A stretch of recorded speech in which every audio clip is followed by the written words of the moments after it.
Are you gonna be? Are you gonna be?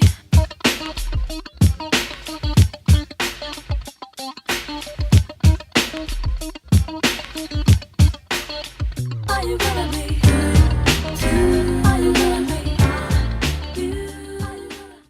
All right. Welcome everybody to the Good to Me podcast. My name is Chris and it's been a long time coming. I know I kind of started and stopped a lot, but we are going to be good with this.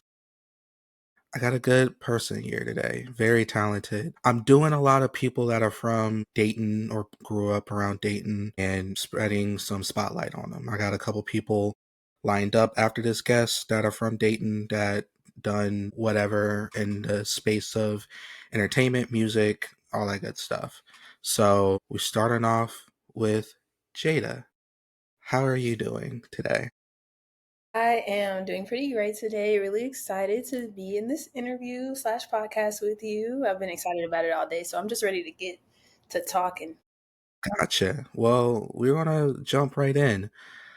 Talk to me about what you do and what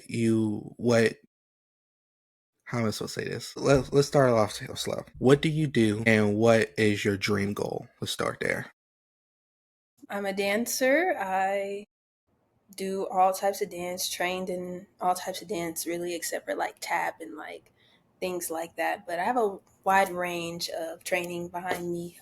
Right now, currently, I just do freelance dancing right now, balancing that with a regular job. You know how life is, but ultimately the goal with everything that I'm doing is to just be a background dancer for artists, go on tour, eventually start teaching my own classes, and then the end goal for retirement is getting my master's degree in teaching at a college institution.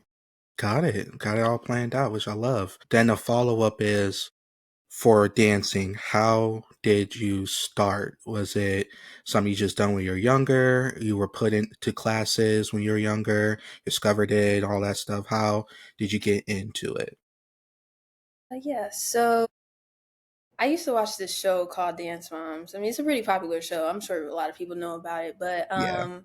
when I was a kid, I never really was looking at dancing as a career option. I never was interested in dancing until I watched Dance Moms.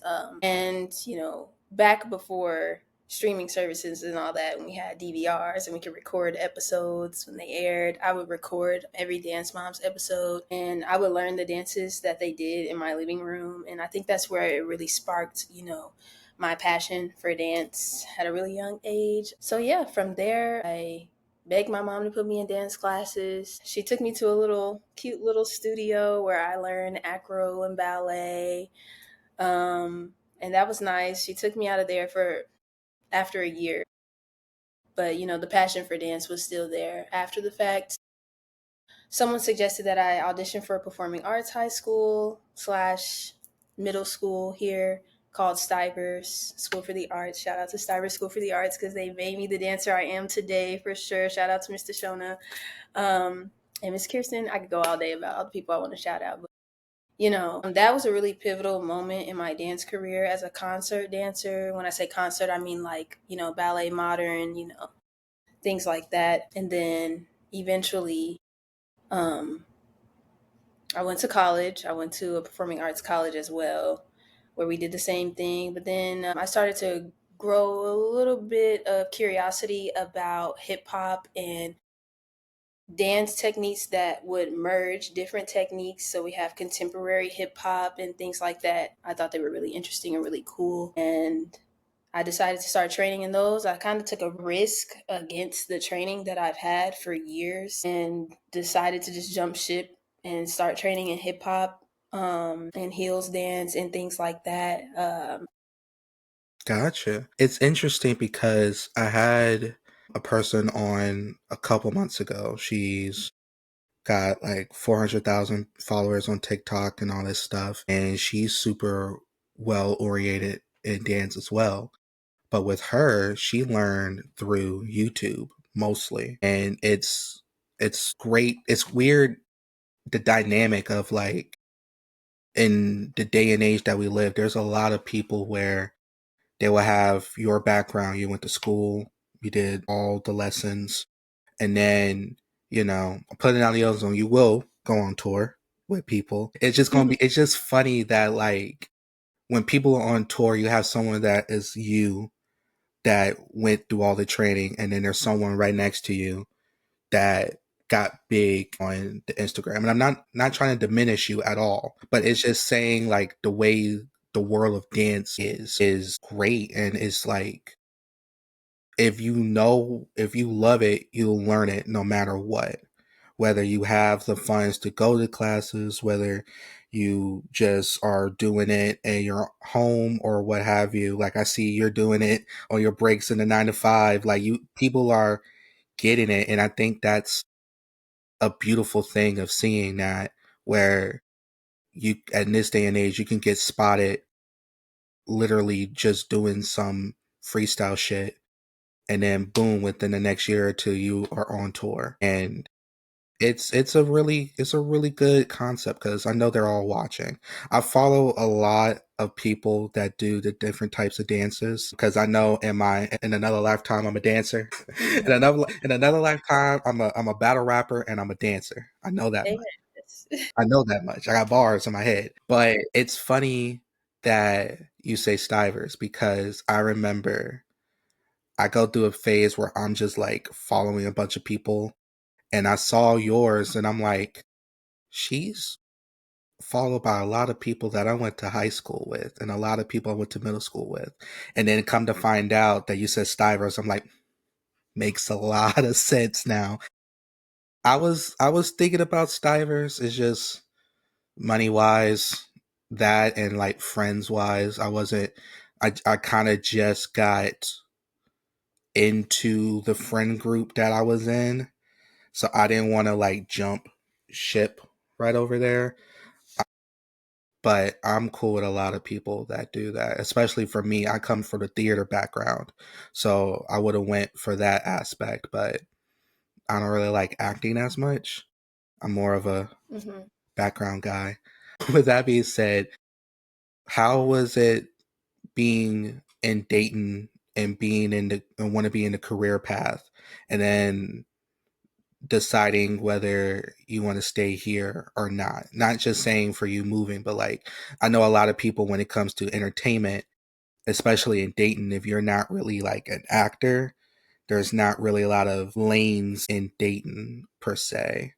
So, Hmm. how did you navigate knowing that this is the career path and what you need to do? I think it was a lot easier for me to navigate and come to the realization that there's really not much here for what I want to do specifically. Because don't get me wrong, like we have amazing dance companies here, like Dayton Ballet and Dayton Contemporary Dance Company. But once I made that transition from wanting to be a concert dancer to wanting to be a commercial dancer, there's just nothing here. Like nothing here for that at all. You go to places like New York, California, Atlanta. That's where you really find those opportunities.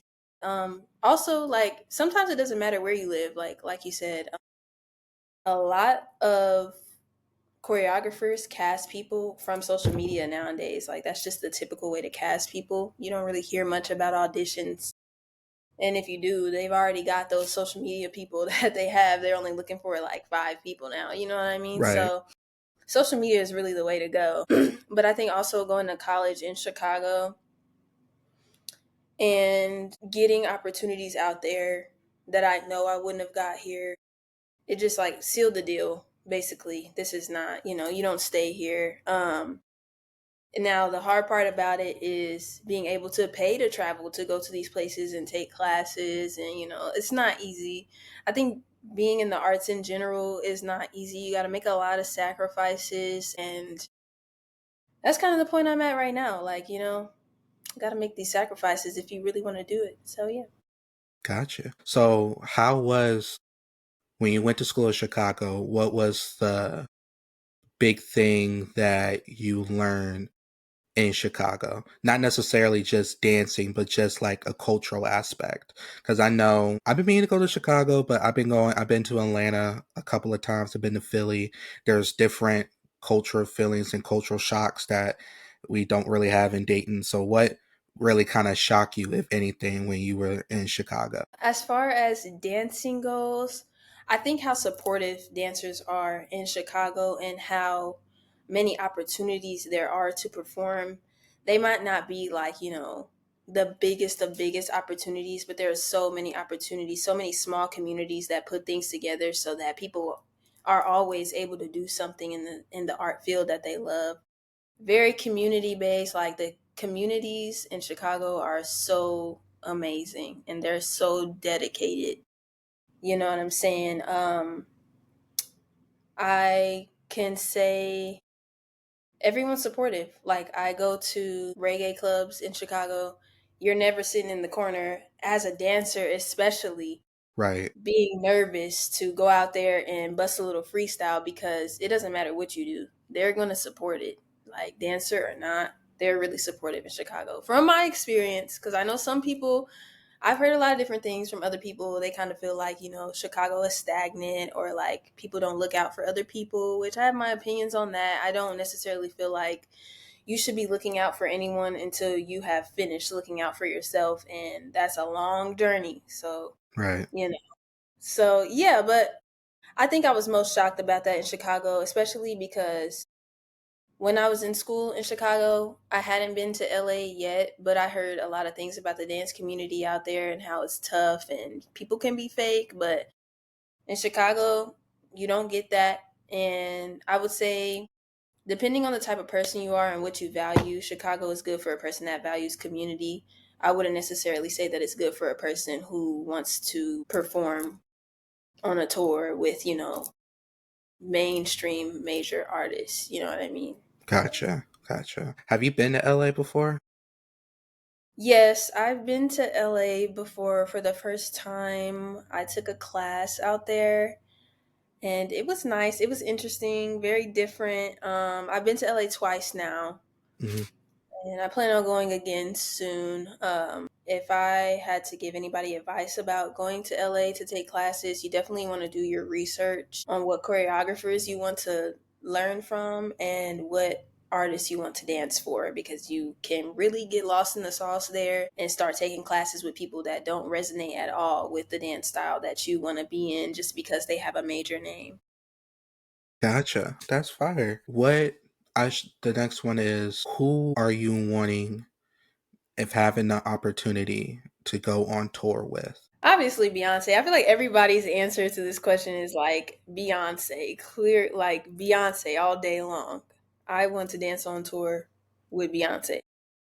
I think I always want to dance on tour with people who are also dancers too. I feel like you just Yeah. know going into it. Yeah, going into it, you're going to be respected. You're going to be paid well. You're going to be treated like a human being.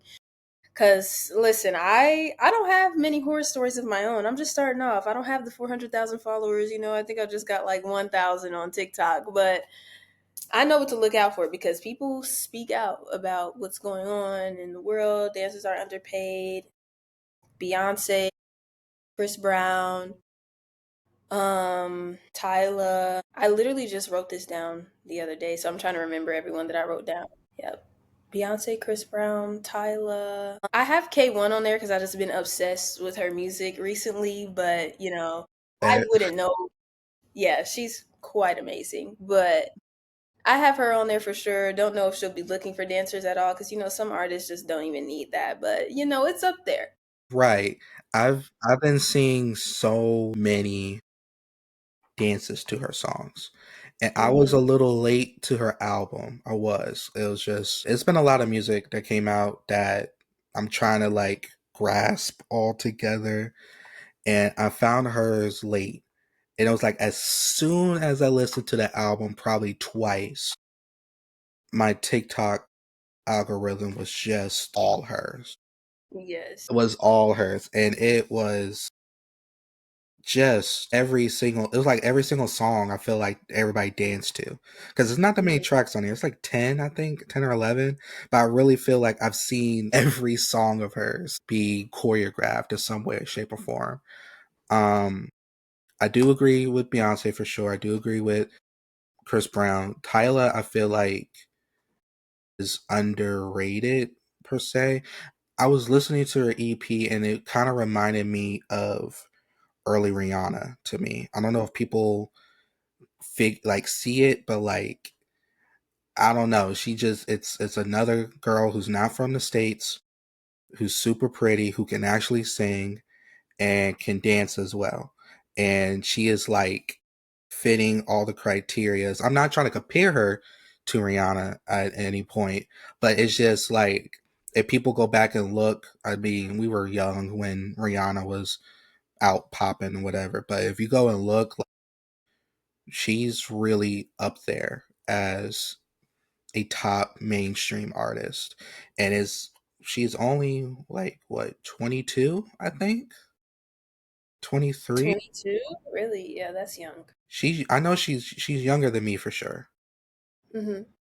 And I was like, I need to get my shit together. Ain't no way. This I was like 23 and she 21. And she That's over here, literally how it always is. bro. She winning awards. She dancing. She had the Kids Choice Awards, getting slimed, and I'm like, damn, I've been wanting to get slimed for like decades now. But I digress with that. Definitely, I understand the whole like drama because I remember reading during the Cowboy Carter tour there was drama within her dancers. I didn't see specifically what it was going on, but I guess there was people posted on social media about certain things and whatnot.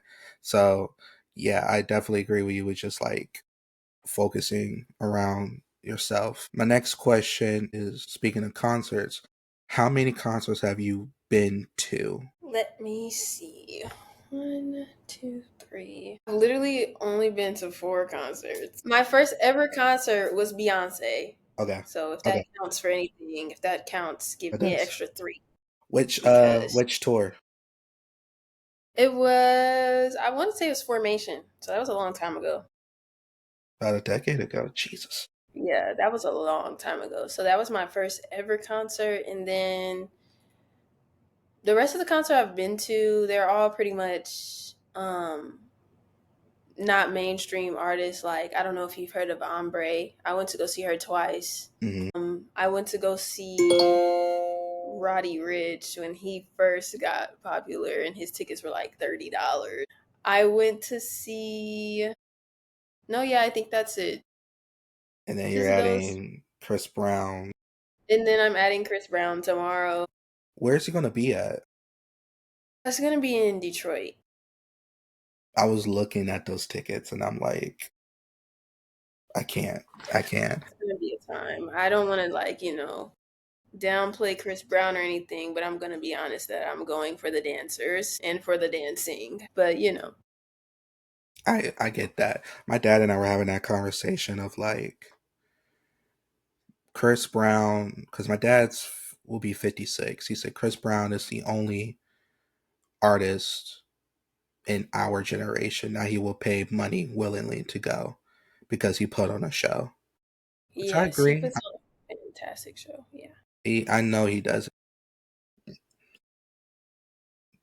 Kudos to you. However, you got the tickets and how you go. I saw someone on TikTok. They said they went to see Beyonce. They saw Kendrick. They saw Tyler, and then got tickets to go see Chris Brown in Chicago. And I'm like, in what world with money are we doing that? Because Okay.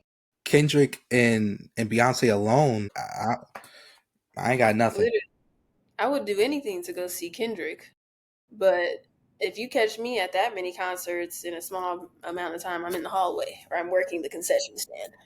But Facts. I didn't buy a ticket because Facts. that's crazy. Or I'm not saying I'm into shady shit, but it might be some Klarna happening. It might be a sugar mama happening. It ain't no way. I know when I've seen Beyonce twice.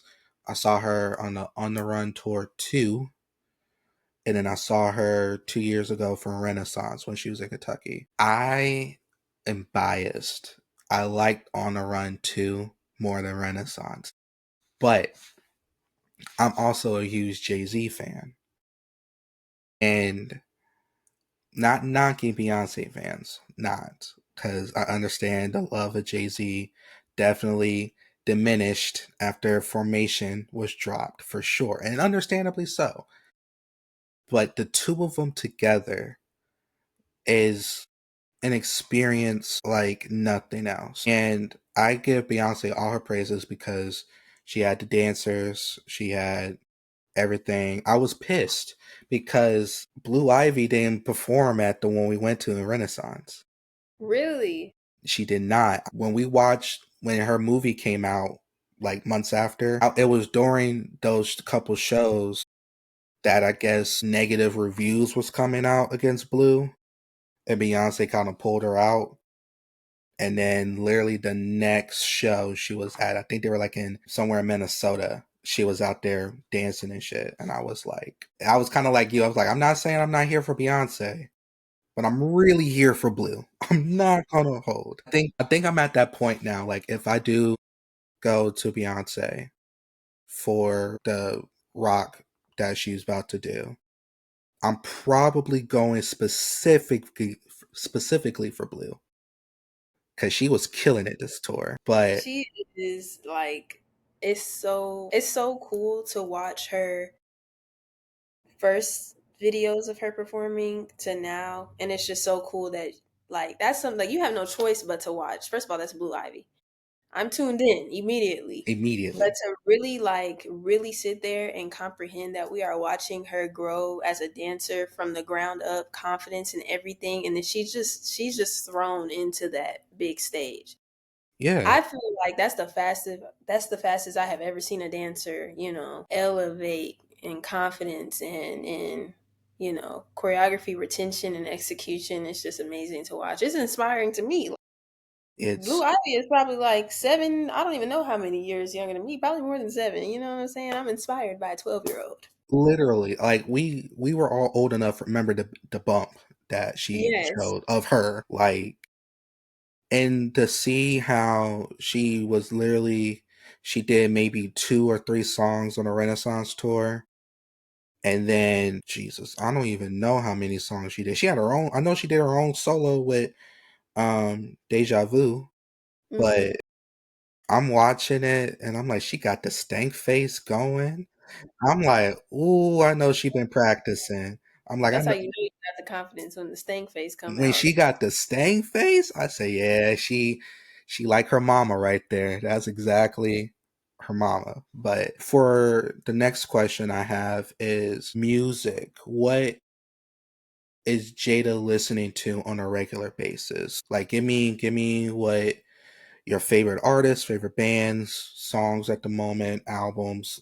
Give me an in-depth of a day in the life of what you're listening to. Okay, yeah. So I don't know. I have a problem with listening to the same 6 songs for like 2 months straight. Every time I get in the car, I'm playing that playlist. It got 6 songs on it, and then we just repeat it the whole car ride. It doesn't change. You What's know the what I mean? six? So it's really K1 Toe album if I'm or whole EP if I'm being honest. Just straight through. Sometimes it's on shuffle if I'm feeling a little different that day, if I want a different vibe. But typically it's just in the order that she put it in because it's just a masterpiece. I just love it and I get it. I get why people are choreographing to her music like crazy. Not only is she an upcoming artist, so like if you're a choreographer, you're kind of silly if you don't hop on these new artists because the artist is new, you're new to choreography, everybody's choreographed to her music, so you better do the same. You know what I mean? But that's really who I've been listening to recently. And yeah, no, that's pretty much it. Anything else is like old music that, like, nobody cares about How anymore. old are we talking though? Not that old. Like, some old Janae Eco here and there, some ombre occasionally. But yeah, that's it. I don't really listen to like I used to be heavily into rap, but if I listen to rap, it's like rap music that I hear on TikTok or I hear on somebody's story. It's never rap music that I just was like, yes, I listened to this person album and I'm adding it. Like, no, I don't really listen to rap albums. Yeah, so yeah, kind of boring answer, I guess, if you were looking for like a playlist rundown, but No, no. I respect it because I listen to the same playlist a lot, but in that playlist, like with no skips, it's about almost 70 hours of music. definitely. but I'll be skipping through a lot. I'm huge into rap and R&B as a whole. I think the highlight of R&B is definitely K1. Is that how you say it? I'm pretty sure it's K1. K1? Yeah. Okay. I I remember I heard a said, lot of KWN and yeah, Queen. I think of my TikTok I made about it, I said Quan. I was like, ooh, I don't know. But to me, she has, as of right now, the R&B album of the year to me. I know I could agree. we still got a few more months to go, but as of right now, that's the one that is easily, like you said, play front to back. Hip Hmm. hop, on the other hand, I just left a very hip hop based July. It like almost all of my favorite artists that weren't named Kendrick, J. Cole, or Drake dropped something in July. All of them. Hmm. So, and then my one other favorite artist, he drops this Friday. Or when this comes out, it'll probably be already out at this point. But it just, I don't know. I don't know. It's something about rap for me, like and this is just a side tangent. Like I'm a big lyrical person. I get the TikToks, I do, but I grew up when niggas gave 3 bars, 3 verses. We don't live in that era, which is fine, and I understand that. And I know there's some great raps that I have saved that are only 2.5 minutes long, and they're giving a lot of double, triple entendres, and I love that. But I'm just at a point where I don't want a good beat with trash ass lyrics. And that was Yeah. the one thing about K1 that I loved about her album. Definitely storytelling in her. Like I definitely like I feel like every song is definitely like especially back of the club, like girl. You can tell you had just left the club and you was in the back of the club getting drunk with somebody like the night before and you was just like, I'm about to write about this. But it's just like it's just excellent. Like it's great. I couldn't imagine. I couldn't imagine writing music. It's just too hard. Like I love Back to the Club. I love the beat. I love the length. I love the vocals. For the school that I went to, I went for audio engineering and video production. So we learn about like Pro Tools and how to like add layers of vocals to shit. And I'm just hearing it. I'm like, it's like, I know, what's the one that everybody's doing it? Same, was it Say My Name or something like that? No, not Say My Name. Now I gotta look it up. Hold on. Everybody has done the choreograph to it. Hold on. It is Do What I Say. I think that's the one. Everyone's done that. Everyone I've seen done Worst Behavior. mhm. I have not seen a lot of Back to the Club or Back of the Club. Yeah, neither have I. I seen one that I really like.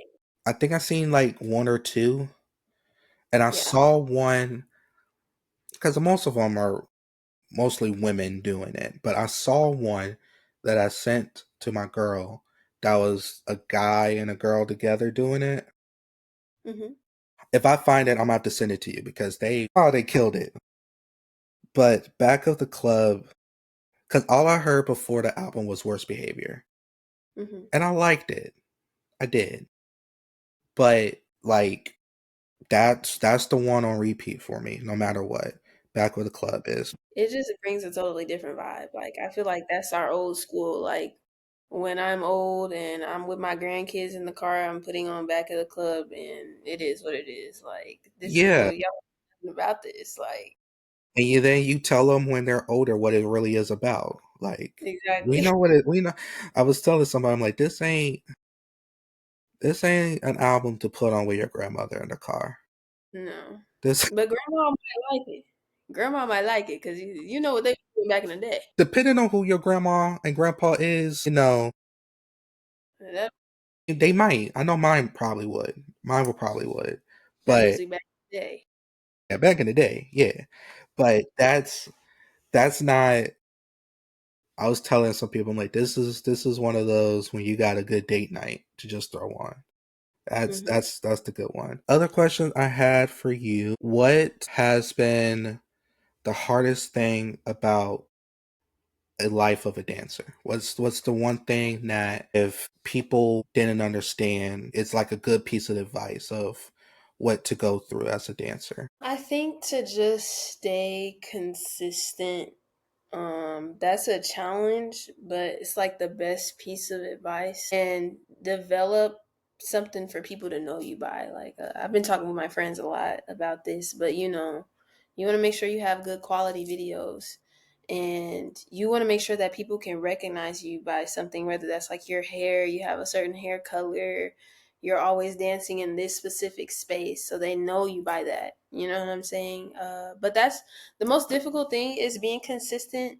Even when you don't feel like it, you really need to do it, especially if you want to get somewhere. And it's going to be a discouraging journey, especially if you're doing it the social media way, which, in my opinion, is the smartest way to do it because, like I said, they're casting people on social media. And even if they aren't, it doesn't hurt to have a social media following as a dancer. But that's all I can say. Really, consistency. Don't be making excuses. My hair ain't done. Girl, we are not watching your hair. Like, we're watching your dancing. Okay, if you're talented, don't be hiding that from nobody. And that's the type of time that I've been needing to be on. And I'm trying to get on. So we'll see in about like a year, maybe things will be different for For me. sure, for sure. What I know you say you're kind of well rounded in a couple different areas of dance. What's quote unquote your best style? I would say contemporary modern. I would say that is my best style at the moment. I definitely wouldn't say best style hip hop or heels or any sensual things like that right now, but if I'm comparing it to contemporary modern, no, definitely not. If I wasn't, then it would be that. But contemporary modern all day. I will always love that genre of dance. It's just something about doing it that like is out of body experience within the body, if that makes sense. Like, you just feel things differently. That type of dance really allows you to be vulnerable emotionally, especially depending on the type of music you dance to, the type of choreographers you dance for. I don't know. I just always have gravitated towards that. That might be something that you can't really find in hip hop. I mean, maybe you can, and I've never experienced it, but contemporary modern has been the most therapeutic experience for me, and I could release a lot of trauma and a lot of emotions through that movement without having to speak. And I think the same for a viewer. You know what I'm saying? I think that is such a beautiful thing. Like, you can make an audience cry with a flick of the wrist, but we all get it. We all get the emotion that is being conveyed. I also really like choreographing. In contemporary modern, I'm trying to get wiggle my way into hip hop choreography. So, we're working on that. Heels too. We're working on that. But contemporary modern is great. I choreographed one piece. No, I've choreographed two pieces in my whole life. But one of them I would say was kind of a success. I spent a whole semester creating it. I had amazing people working on that project with me. Shout out to Issa, shout out to Cortland.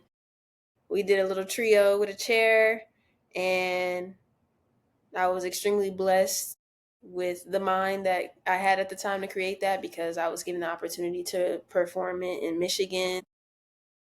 The school paid for my travel there. It was a whole audition process for it. And, that was exciting. And that also made it really hard for me to make the transition because I'm like, obviously, I'm good at this, good enough for people that don't know me personally, people that aren't my instructors, to pick me out of a crowd and a group of people and choose my choreography for a festival. I just had to make that leap. Regardless of me loving contemporary modern, I just did not want to be a concert dancer. I get it. It's definitely a difference. What is the difference? Because I asked this other person that I interviewed about it. When you started learning dancing in heels, what was one of the difficult portions of that part to get down? I know you say you're kind of still like learning and getting it down, but in the beginning, what was kind of the hardest part? It's definitely balancing, like balancing ankle strength. And that's really the most difficult thing right now, too. And I feel like staying focused on things other than that, but also focusing on that because you can really become stiff if you have a fear of wobbling. But that's really it. Balancing and being, open to doing everything that you're doing, like not being scared of the movement that people give you because you're on heels. Those are things that can really hold you back from really being in the moment and in the choreography and feeling it. So, yeah. Gotcha. And then, because I know you said Chris Brown and Beyonce, with those, is it more comfortable? How can I word this? Because I would say this. Like, I know, like, let's say it's Chris Brown and Beyonce. And Beyonce, most of their dancers are wearing heels. But then most of Chris Brown are wearing, sneakers and all that stuff. What I would say now, like I said, we'll see, like you said, we'll see in a year from now. But with practice and guidance, would you think it'll be easier to go on a Chris Brown tour and do it in sneakers or be with Beyonce group and do most of the tour or the show in heels? I hate to be that girl, but I don't think either of those would be easier than the other, if I'm being honest. Because it's not even about the footwear that you're dancing in, it's really about the choreography. Like, you know what I'm Right. saying? I think that both of them have really challenging choreography on their tours. I think they would be equally challenging, to be honest, no matter which shoes I have to wear for them. I think that what will be more challenging than the footwear is confidence that you have to have for both of those artists, you know what I'm saying? Because Beyonce don't want to be dancing with no shy girl. That's gonna make us look bad. That's what she's thinking. That's gonna make us look bad. We need the girl who's gonna do what she needs to do. And same thing for Chris Brown, especially as Chris Brown, because he's dang near Michael Jackson with the moves. So you really need to be on top of your stuff. And I think the hardest part will be keeping up with them legends. So yeah. True. I say that because I know, like, if I was put in your shoes, right? I think it would like to, because they, like you said, they're both kind of are definitely difficult in their own right. I feel like for me, I would go sneakers then heels, mostly because, like, like I said, if I was in your like that, I would say that because I already don't have a good balance personally. I'm shitty. I can't even do the one, the like the Karate Kid type. Hmm. I don't want to talk about it. Um, but I know like with Chris Brown, I heard with him like they don't have the same wardrobe either. I don't know about this tour. That might be different. But I know his last tour they went on because I watched I think it was R&B Money podcast. They were talking to Chris and Tank was talking about he wanted to take an outfit of his and Chris was like, "Go ahead," because he doesn't wear the same shit every show.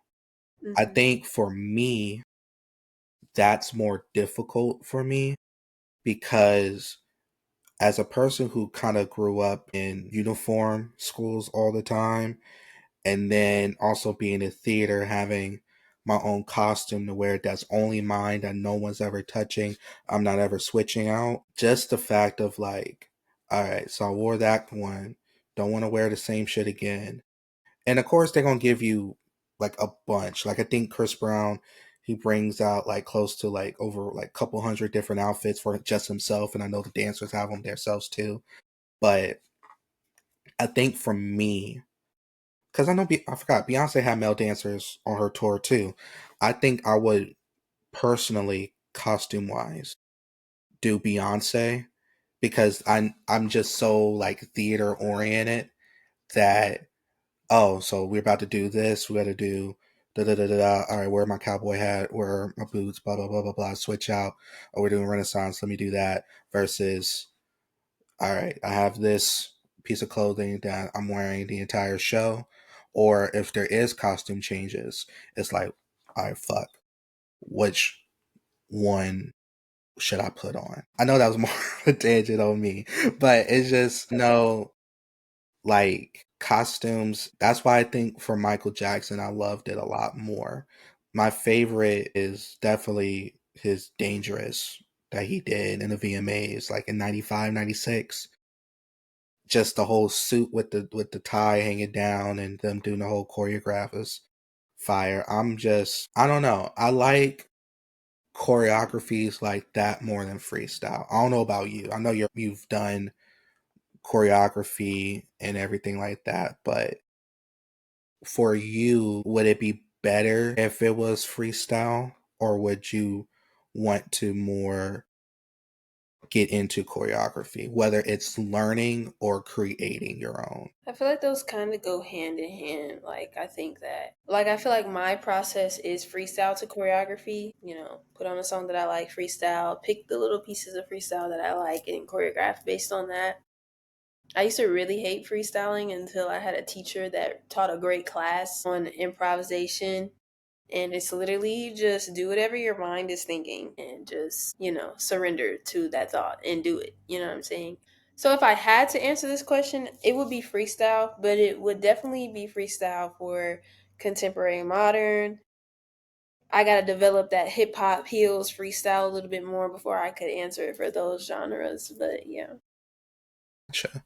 And then what are some of your big, I would say, accomplishments? Even from when you were back in Stivers and stuff, like big concerts and stuff that made you be like this is definitely the path. Whether it's, shows you've done or classes you've done, what was like kind of check off the bucket list of things you've done so far? See, a list of my biggest accomplishments, if I had to start with Stivers, it would definitely be that moment, just like a personal achievement for me. The moment where I actually felt myself that I was developing into a stronger dancer, which would probably be maybe my junior year and up junior to senior year, is when I really felt like I was reaching my own personal goals as a dancer. It's always a huge accomplishment for your teacher to, pull you out in the class or in the rehearsal and tell you to come to the front. Even though I need to get out of it, I need to start just being in the front. But you know what I mean? Because not everyone's going to call you up. But that was a huge accomplishment for me. Seeing myself go from being in like 2 to 3 dances for each show in high school and then being in every single dance but one or two once I got to my junior senior year was a huge accomplishment for me.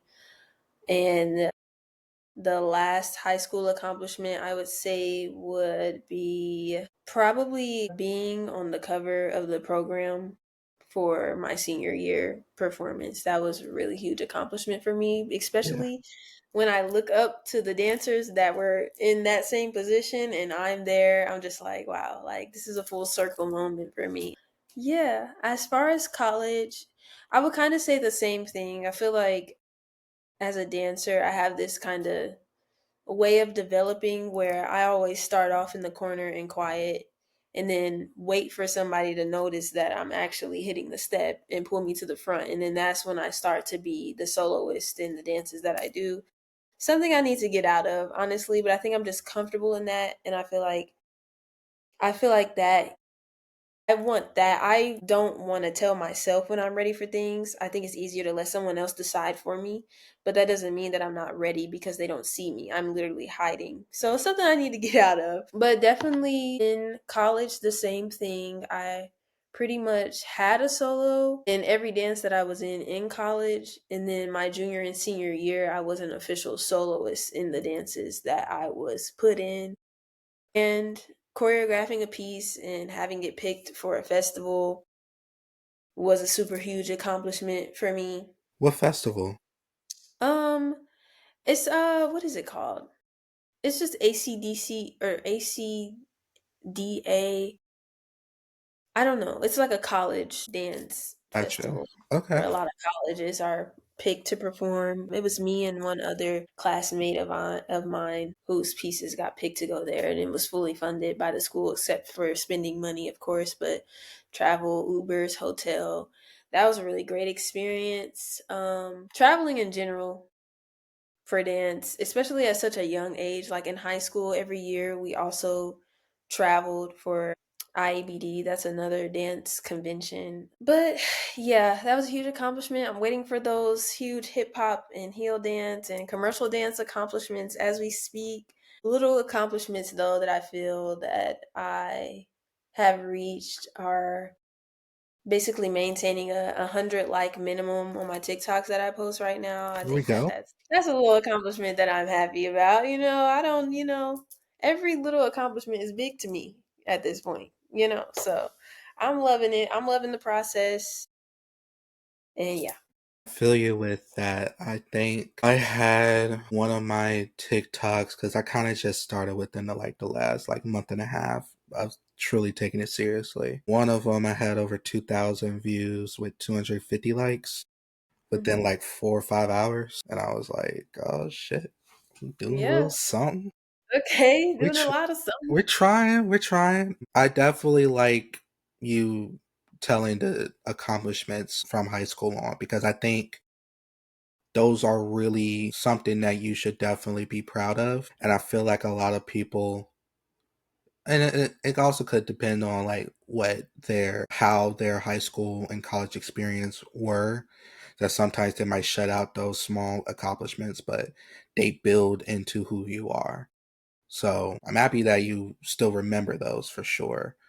Um, what year did you graduate high school? I graduated high school in 2019. Okay, so we're the same graduating class. Okay. And then I know I'm backtracking. Stivers was specifically for you going to dance, or were you kind of just like it was something else? Yeah, no, Stivers was specifically a choice for dance for me to go to. I actually was going to audition for choir as well because when I was a kid, before Dance Moms was even a thing in my life, I wanted to do music. So I was going to audition for both, but I decided to just audition for one and I got in my first audition. And nothing prepared me for that whole experience. It's like a mini dance company, really. Like, that's not no regular stuff you put your kid in because you want them to have something to do. That's serious. Like, yeah. How, if you remember, how was the auditioning part? Because okay, middle school I went to Mother Brunner. I went to there from fourth all the way to eighth. And the auditioning kind of scared me for sure because I didn't really know what I wanted to do at that point. Like I kind of just started theater, but I wasn't like as passionate as I would be, years to come. But if you remember, how was that auditioning portion for you? It was different for sure. It was very different. Every dancing that I did up until that point, my mom just had to pay for me to be there, and I was there. So it was different for me to comprehend, especially as a sixth grader, that this is serious. Like, this is pretty much the most serious thing that you have done dance wise your whole life, your whole sixth grader life. You know what I'm saying? So, but the process was like, I would assume it's like any other audition. We all are in one room. You go and you sign in, and then they call you into a smaller group. They take you to the library. You just wait for your group to be called. Go in the dance studio, and everyone's stretching and getting ready. And then it's intimidating because everyone in the audition is not a sixth grader. Everyone in the audition is not at the same level. You know what I Right. mean? You don't know that as a sixth grader. So you're seeing this person doing 10 times the stuff that you could even dream about doing in your sleep. And you're immediately like, I'm not about to make it. You know what I'm saying? But again, I was a kid, so it's like I wasn't really worried about making it or not. I just was there to do it. But yeah, the process was great. They had a ballet bar. We did modern. Then they taught us a combo at the end. And then we had to basically improv out of the door. So it was really cute. It was really fun. Got it. Yeah, it was fun. Gotcha. That was just more of a personal question because I feel like, hindsight 2020, I feel like I could have gone into Stivers if I really wanted to, but I'm not mad that I didn't. I think the path was just better for me. And I ended up seeing a lot of people like when I went to CJ, I did improv. I didn't really like acting. I did not like memorizing lines whatsoever. But improv was exactly what I wanted to be, of being dramatic, but being funny and coming up with stuff. And I don't remember the names. It was my sophomore year, but we had people from different schools, and Stivers was one of them. And I know a couple of them put on like 2, 3 skits in between like the little improv games we had.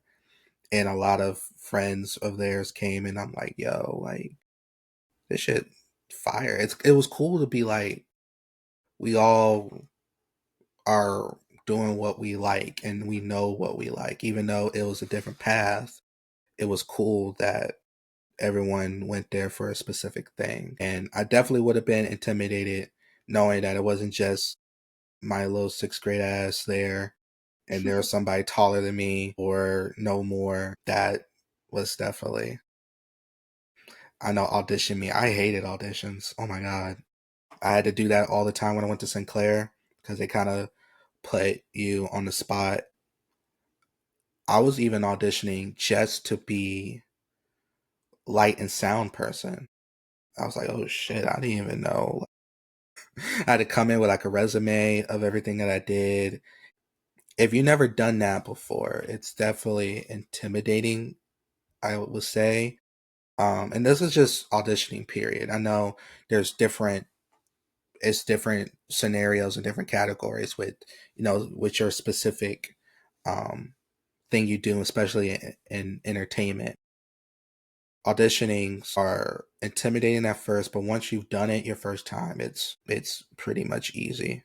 And kind of like you said, even with not just dancing, like acting and comedy is kind of in that realm of like social media. Like you look at all the people who are in Wild 'N Out now, it's like they all started with the phone in their hand. Like DC Young Fly started roasting people, and now a decade later, doing 85 South, and everybody else is crazy. So just for the viewers, like keep pushing. Definitely do that. Um, Last couple I want to ask is who of the choreographers that you follow, who are the ones that you want to work with the most, right? Choreograph. Definitely Sean Bankhead. I literally just wrote all the choreographers I want to work with and train with down the other day. Oh my gosh. Like, and I'm really embarrassed that I can't think of everybody right now, but definitely Sean Bankhead, Chris Brown's choreographer, John Smith. His Instagram is Dancer Boy Smith. Aisha, I can't remember her last name right now, but she danced for Beyonce. She's more of a heel dance instructor. Chris Grant, I think his name is. He choreographs for Beyonce a lot. Mm-hmm. And then I have some people that aren't like extremely like famous. Definitely Nicole Kirkland. Absolutely. She's absolutely amazing. Like her brain is like blows my mind, the type of stuff that she comes with up with. But yeah, there are some people that I'm just inspired by that, you know, I wouldn't necessarily say in the standards that people have for world renowned choreographers are at that point yet, but I think that they're amazing. Bo Lex, excuse me, my voice keeps cracking, but Fine. Bo Lex, I'm sure her name is Alexis, but I just call her by her Instagram name. She's great. I love her. Elaney Walker is someone that I came across on Instagram that I really want to train with. Pearly Whirl. Definitely Todd Williamson, I think is his last name. I love him. Like, that is the epiphany of what type of movement quality I want to be involved in. And then on that list, a girl named Paisley Tucker. She's not that known. Like, I don't think I would be able to talk to anybody about her, but she's absolutely fantastic and has had amazing opportunities. And I feel a little bit more connected with her because I DM'd her and I asked her for advice as a dancer, and she gave me some of the best advice that I've ever gotten from anybody. And I will always hold that dear and near because I don't think that is, typical to DM a dancer that you're inspired by and get a response and get a quality response, not just like a paragraph, but like two. You know what I mean? Mhm. So definitely her. But yeah, that was a lot of people. I can't rename them, but you can rewind if you need Right. to. That's dope. Would you be interested, like, let's say music videos? Would you be interested in doing like choreographing music videos or being in music videos, dancing and whatnot? Yeah, absolutely. I think that's the goal, really. That's one of the goals, is to be in music videos and choreograph for music videos, honestly. So yeah, those are two goals that I definitely have for myself. I think that would really be fun, being on a camera, knowing that a lot of people have seen you dance, being able to show your art off to everyone. And then the last one I have is, do you have like, whether it's any specific performance from any artist, doesn't really matter, that sticks out to you, that you really either just, whether you want to recreate yourself or you just love watching it and go back and watching it? Do you have a favorite quote unquote number or live like song that you go back and watch? That's kind of a hard one. I really love Beyonce's, what is it, America America Has a Has a. Problem? Yeah. Yes, that performance on this recent tour, absolutely amazing. I do go back to that video often for sure, and I would love to learn that choreography. I've been watching the choreography for Folded by Kaylani a lot recently, and I've been thinking about learning that as well. But as far as live performances, not really. I think I need to get on my Zoom with the live performances because I don't watch a lot of them, to be honest. But Chris Brown's concert has been on my For You page a lot recently, and I love every piece of choreography on that tour. I wrote Chris Brown down in my notebook, and I'm writing down all his choreographers because I need that. I Exactly. need that. So, yes. I have a few. The Michael Jackson one I threw out earlier because I grew up in the award shows, right? A lot of people know favorite Beyonce one is Radio Alarm. Everyone knows that about me. Yes. Everyone knows that about me. But I recently came across, it was Destiny's Child's. They had a show that they did a live, they filmed it or whatever, and they had a section in Soldier where it was the men, like, because the women had their little solo part that they did. I think they did it to like Crazy in Love, because I think at that point Beyonce already dropped Dangerously in Love album, so they were dancing for her, and then the men did their own, and realized that the OG Ring Alarm dance break came from the one from Destiny's Child. And I was Mm. like, keep in mind, they were yoked, by the way.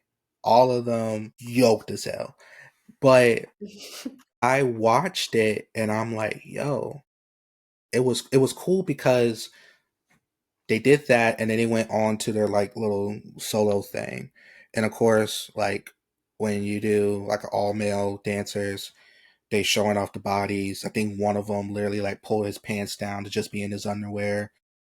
I'm like, I was kind of upset with dude, not because he did that, but because everybody else did some sort of dance. You know what I mean? For the little like, because it was only like they only had like 10 to 20 seconds, which I think now you could kind of push that and give them like a minute each.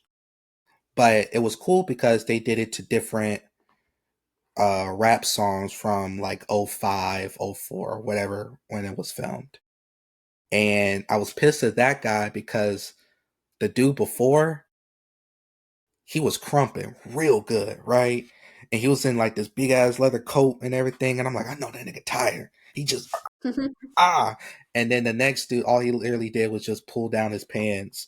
And I mean, the girls, you know, went crazy, but I was like, really, dude? I watched him just crump his ass off in big Timberland boots and a heavy ass leather coat, and all you doing is just showing your underwear. Get the fuck. I was so, but I want to make it. I want to make it. I want people to know it was not because of him showing like him being sexy to the women. I understand that totally.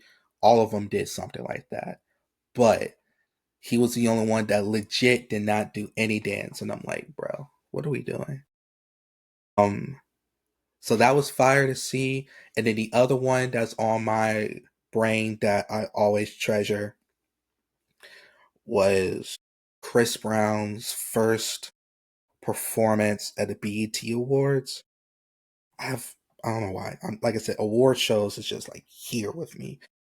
I remember that dude 16 did Yo, did Gimme That, and then did Excuse Me Miss. And I remember he did a bunch of backflips in like a suit. If you've never seen it, I encourage you to go look that up. I definitely know it's on BET's website because I know they post like all the greatest BET award show moments ever. But go back and watch a young 16-year-old Chris Brown, and he kind of did props to Michael Jackson with the suit and everything, but he was getting it, and all the dancers came out in like their 1920s. It was the only person I felt off was Wayne, Little Wayne, but like it was also '06 Wayne. You're not gonna get him to wear a suit. Just wore like a fur coat and shit. But that's another topic. Other than that, I'm trying to think if there's anything else I kind of left. As a Beyonce fan, what are you most excited for the third album, if anything? I'm just excited to see what she does with this genre. You know what I'm saying? Like I would never think to see Beyonce doing a rock album. And I like rock music. So, I'm sure I'm going to give it a listen for sure just based off of the fact that I like rock music. But I'm just excited for what she's going to do with it, to be honest. I know it's going to be great. I think a lot of people I've seen were talking about adding more songs. A lot of people are saying just add a lot more B-Day, which I understand. I made a comment on my last one that I did that what I will love, and I know she won't do it because she's so busy with everything, and I know it just takes a lot of time, but I remember Jay-Z did like a side B tour, like a one night only show where he just did all of his album cuts. And then I think I saw Drake, he did that like before the beef. He did that either it was like all album cuts or he did like his first three albums. Yeah, that would have been my fifth concert, but he canceled the show. Damn, damn, Aubrey. I feel like Beyonce will definitely, damn Aubrey. I think Beyonce will do that though. Like, I don't put that past Beyonce at all, especially with the discography that she has Yeah, spanning over that many years. I know for a fact that that's definitely in the works, and I feel like she's trying to push out these, different genres, like different from what she usually does. yeah, You know, it just feels like a moment like, all right, like I already made it. Like I've been made it. Like I've been the queen. I'm about to do what I want to do now. And then I'm going to give y'all what y'all want once again. But I deserve to have my moment of doing what I want to do. So I'm going to do yeah. that. And I feel like that's what she's on right now. And I feel like she'll do a side B very soon. That's all I want, if I'm being honest, like a perfect Beyonce, because Next year, I saw someone on TikTok said next year will be the 20th anniversary of B Day. If she would do something kind of like how Chris Brown's doing, or even T Pain, I saw T Pain's going on tour. He's another one that's kind of slept on, but that does I saw he has like 4 or 5 little dancers, but they kind of killing it with like the 2000 dances. I saw his Coachella performance. They were lit. That's another one. My dream would be her to do Dangerously in Love all the way through Sasha Fierce. Just those three. Mm-hmm. And you don't even got to go on tour. You can just put that out on Netflix or do like, you know what I mean? One of those like HBO things. That's all I want. I'm not saying you need to go on tour, do how you did. I just need that. That's all I want. Mostly because one, B Day is my favorite album from her. I think top to bottom, like to me at least, that's her big stardom moment. Because I mean, Crazy in Love and just that whole album period is great. It is a great R&B album.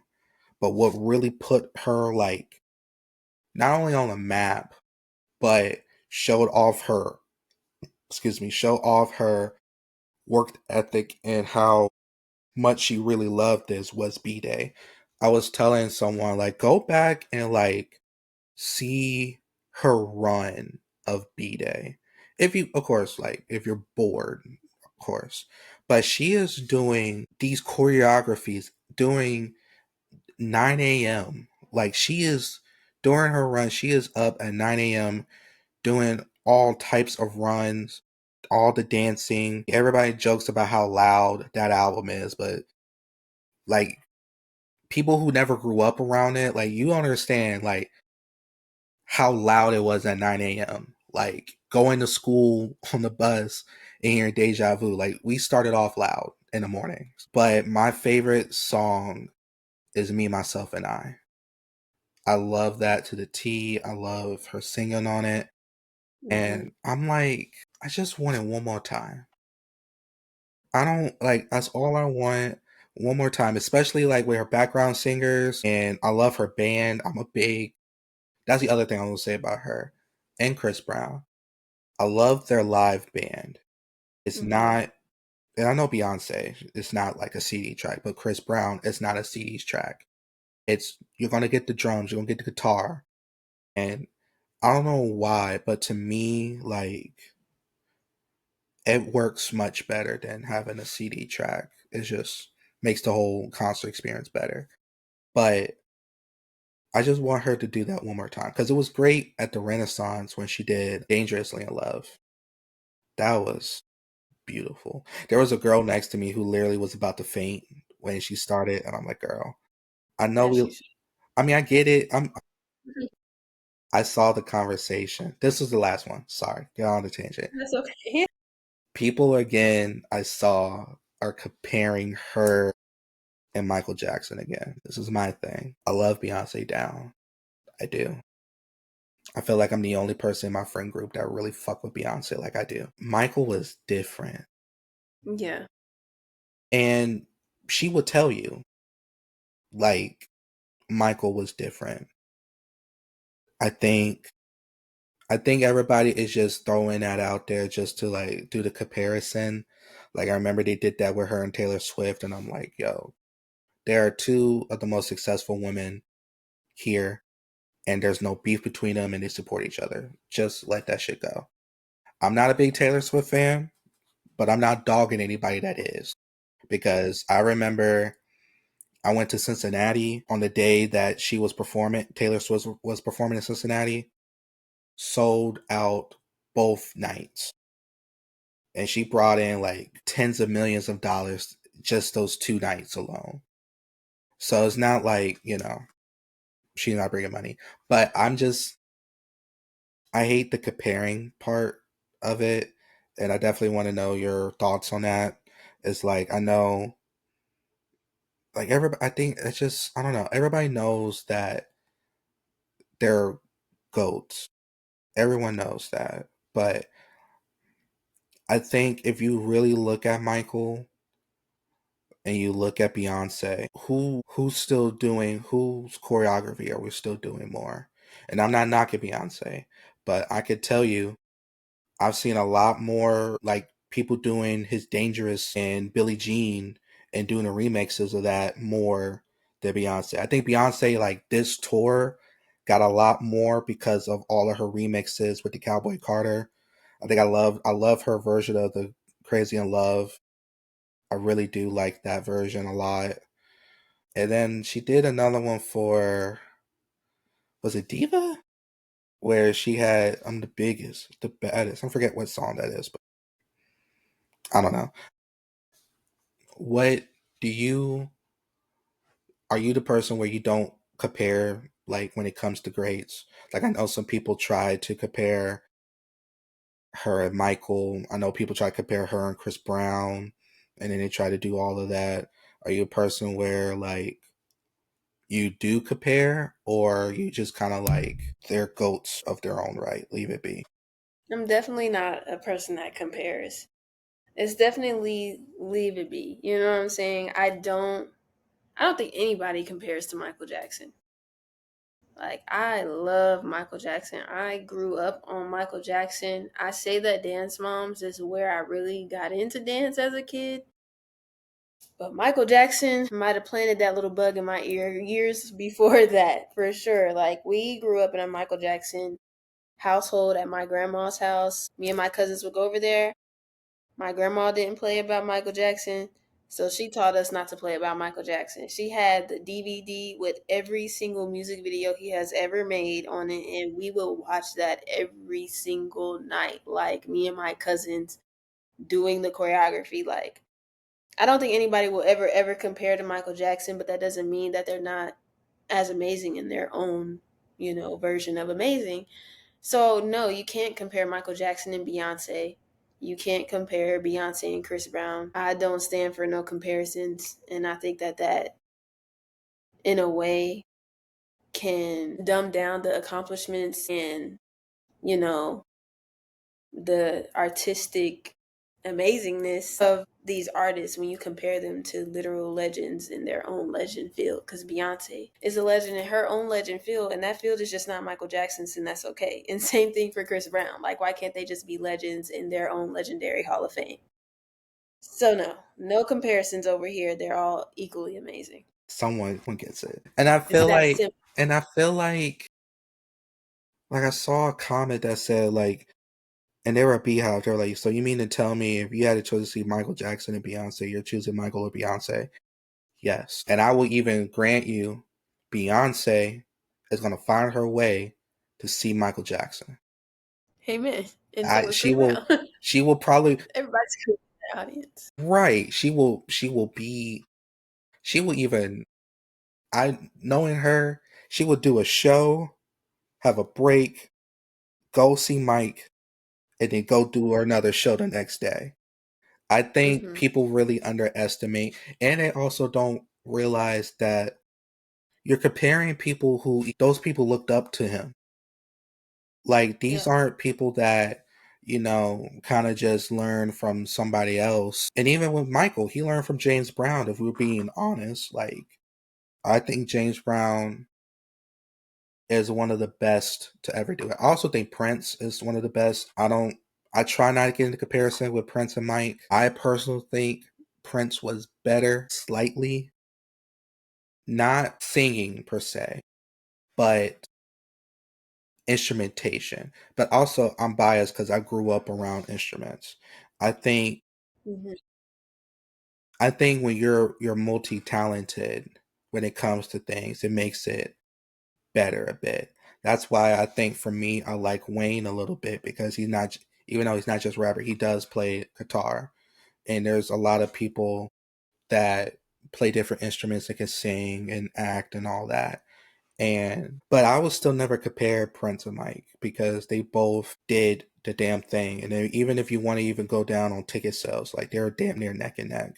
Like I hate the comparing part, but yeah, I just think they just need to stop doing that. And I know they're doing it for engagement. And of course, we talk about it here, so they kind of got us again, which I understand. But it's getting lazy because it's like they like to do this every time she gets off tour. Because I know I had this conversation after Renaissance, and at that point they were talking about Taylor Swift because she was on tour the same time Beyonce was, and I'm like, why are we doing this? Let these two women, because obviously they're making money. Hmm. This ain't like neither one of their tour was an empty seat. All of them were sold Exactly. out, and I at least a witness to Beyonce. That bitch was sold the fuck out. And I bet when you went and saw her information, that shit was sold out. But yeah, for sure. And we are on football stadiums. This is not the theater down the street. You see? And I think people need to talk about that with Kendrick now because that nigga was doing stadiums. Not Amen. he's stadium bound now. Yeah. And I even looked at him and I'm like, he had the dancers at that point, and I'm like, they were killing it too. And so did SZA, and I'm like, they're a problem because I just saw that Kendrick and SZA just passed Beyonce and Jay-Z for the most gross money for like a duo concert together. And I'm like, that's just the GOAT status at this point. Yeah, I think that's it off the top. Is there any other concerts you will want to go to in the future? I really wish that I could have went to the Kendrick and SZA concert, so I would definitely say both of them, whether that's individually or together again. I've always wanted to go see The Weeknd, and almost went to go see him. But I'm kind of at the same point with you when it comes to Beyonce and the B-side thing. Like, I'm not really a fan of this new album, but I would spend any type of money to hear The Weeknd's whole discography, all the hits. So I'm definitely The Weeknd at some point. Drake, since he broke my heart and canceled the show that I was supposed to go to. Um, I would love to see Beyonce again, and I wish that I could go see K1, but you know those tickets sold out in like 5 minutes. That's a story for another day. That's how I Um, felt about Leon Thomas. yes, Leon Thomas too. I was so mad because I was like, bro, give me like 2 more days and it's payday and I'll be able to get them tickets. Yeah, you And gotta take out then that. So you gotta text your people and be like, "Let me borrow $200." I hate owing people money. I do. I really do. But I was like, not for Leon. A Beyonce, a Kendrick, yes. And I'm not downplaying Leon. I just like I know he's going on tour anytime another again. So yeah. Do you want to go to festivals? Are you more just like a solo concert goer or would you try to go to festivals? I would try to go to festivals. There's a lot of times where I was really close to like going to a festival. But Hmm. I'm just one of those people, if it's not at least 10 people at this festival that I want to see, I'm not going to go. And the festival lineups just don't be hitting for me. So I would definitely say I'm more of a personal concert goer. I don't like people that much. Hmm. Hmm. When I don't even remember. But did you go to like the Dave Chappelle free concert he had in Dayton in No, 20? I heard about it. I didn't go though. Okay. So that was technically my first festival that I went to. I was pissed because Stevie Wonder was playing and he was the closer. But this guy spilled beer on my shirt and I was wearing a white shirt. But luckily it got like the bottom of my shirt and everybody kept bumping. Everybody was trying to get to the front. I had my friend who's I've been friends with him since I was like 4. We're both pretty tall dudes. Like I'm 6 foot, he's like 6'2". So we didn't have to be close. We were cool. But it was getting to a point where like elbow, and I'm like, I'm not fighting someone while Stevie Wonder is performing is such an oxymoron. It's such an oxymoron. Like that of all the people to fight during like that concert, like why him? And I just decided to leave. And a part of me, I'm trying to be good at not regretting things, But a part of me wish I kind of stuck it out, because who knows when I'll ever see Stevie Wonder ever again. And I got video, so I have proof that I've seen him for sure. But that's why festivals, I'm like, if I do, I rather get VIP tickets and do that. I will say on that topic before we go, for the people that are listening that are close to Cincinnati, there is a festival going on in October that I'm excited. I'm about to get my tickets for. It's called a Tacos and Tequila Festival. Hence the name. There will be tacos and tequila. There will be Lucha Libre Wrestling. There's a Chihuahua doggy pageant. Don't know why. Of course, a bunch of taco trucks. Yeah. Where it is? But they're going to have a lot of 2000 rappers. They're going to have Bow Wow, Soulja Boy, have Chameleon Air. They're going to have Little John, Paul Wall. Who else am I missing? I'm missing somebody else. Tickets are only $60. They're $59. It's like October 4th on a Saturday. So I've been throwing it out there because I haven't seen a lot of people talk about it, and I think, if you like that type of music, I know my generation is 2000s. I went to the Millennium Tour twice. Saw Bow Wow and Omarion. I won't even get into that. That's another story. Omarion's ass. He's not good unless he's with B2K. Mm-hmm. I'm throwing that out there. Bow Wow, on the other hand, Bow Wow could put on a show. I'll say Mm-hmm. that. For someone who don't have that many hits lately, I'll even say Soulja Boy. Soulja Boy had everybody rocking. Okay. He had everybody rocking. But Omarion, if he's not with B2K, which I think they're going on tour soon, don't go see Omarion solo. Because literally halfway through his set, he did a tribute to B2K. It was just him in a seat, and they played the video of B2K up top. So anybody, just go see Omarion with B2K. Noted. Omarion's, cause what? All he got is O. He got Entourage, and he got Touch, and then Supposed to Be. But everybody only saying the eating booty like groceries part. Ain't nobody really care about his shit. Yeah, no. Truthfully, if we want to go back, like, only remember the Chris Brown part and Janae's part. But just throwing that out there for people. October 4th. It says Cincinnati, but it's in Kentucky. We know how the borders Yeah, are. they're like right there. They're right there. But it's $60, I think, if you want to just get some tacos and drink tequila. They also got margaritas. I'm not even a big drinker. I just want to go down and just have some tacos. Mm-hmm. But for the people that drink, $60, all you can drink. Well, I don't say all you can drink. You probably got to bring more money there to drink, but still. That basically wraps up everything. I don't think I have any more questions for you. I appreciate you taking your time out of your day to be here. I truly appreciate that. Let everybody know your socials, where we can find you. And then I will definitely put that in the descriptions and stuff like that. So, yeah. Okay, yes, thank you again. This was like really fun. Good talking about stuff that matter, like art. You know what I'm saying? I'm just kidding. But yeah, my Instagram is hayda.jeflin, hayda.jeflin.